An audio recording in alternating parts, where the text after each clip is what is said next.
আর্জেন্টিনার গেঞ্জি না কিনেছি, খালি বলো আমি যাবো না তোর সাথে। আরে মা, কি করে? থামো, থামো, তোমার আর্জেন্টিনারই জার্সি কিনে দেবো।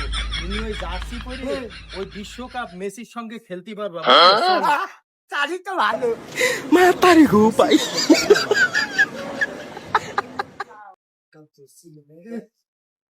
এই, আরে দাঁড়াও মামা, হ্যাঁ, এই জায়গায় দোকানদার আছে, এই শোরুমটা দেখিছো? হ্যাঁ, ও হলো শিল্পপতির শোরুম। আচ্ছা। আচ্ছা যাই হোক, ভাই হ্যাঁ বলেন। আপনার দোকানে আর্জেন্টিনা ব্রাজিলের গেঞ্জি আছে? অবশ্যই আছে ভাই।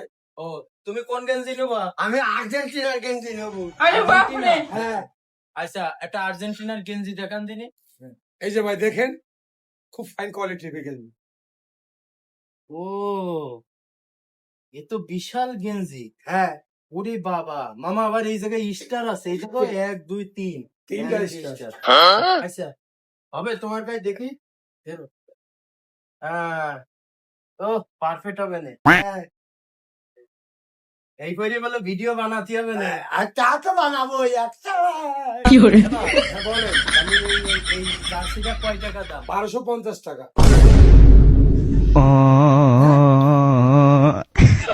সুন্দর, ভালো উন্নত মানের কোয়ালিটি।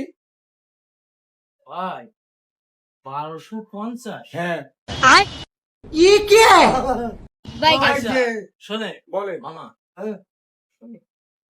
আর্জেন্টিনার দল বুঝলে, হ্যাঁ। ওরা ভালো না, ওরা খেলতে পারে না, ওরা আছে পচা খেলে। আর ব্রাজিলের নেইমার হ্যাঁ। হেবি ভালো খেলে, ব্রাজিলের জার্সি না, বুঝলে? হ্যাঁ। ঠিক আছে, নেবা তো? হ্যাঁ, নাও, নেবো, এ নেবো। ভাই, বলেন।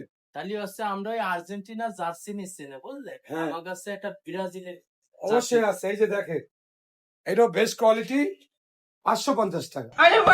550 টাকা? হ্যাঁ। ওরে বাবা, দেখি বাবা, 5টা স্টার আছে, দেখেন। দেখি। এই আসলেও তো মামা, হ্যাঁ, 5টা স্টার, 1 2 3 4 5। এই রে বাবা, এই যে পড়লে তোমার খুব মানাবে, বুঝলে? খালি আচ্ছা, ঠিক আছে, এবার তাহলে এটা 50 টাকা। 550 টাকা না? জি। আচ্ছা, ভাই আপনারা কি ব্রাজিল করেন ভাই? আমরা, হ্যাঁ ভাই, হ্যাঁ, তা তোমার হ্যাঁ। সমস্যা কি? বাংলাদেশে একটা লোক পেলাম না ব্রাজিলের সাপোর্টার, আর তোমরা ব্রাজিলেই নাও 7 আপ খাও।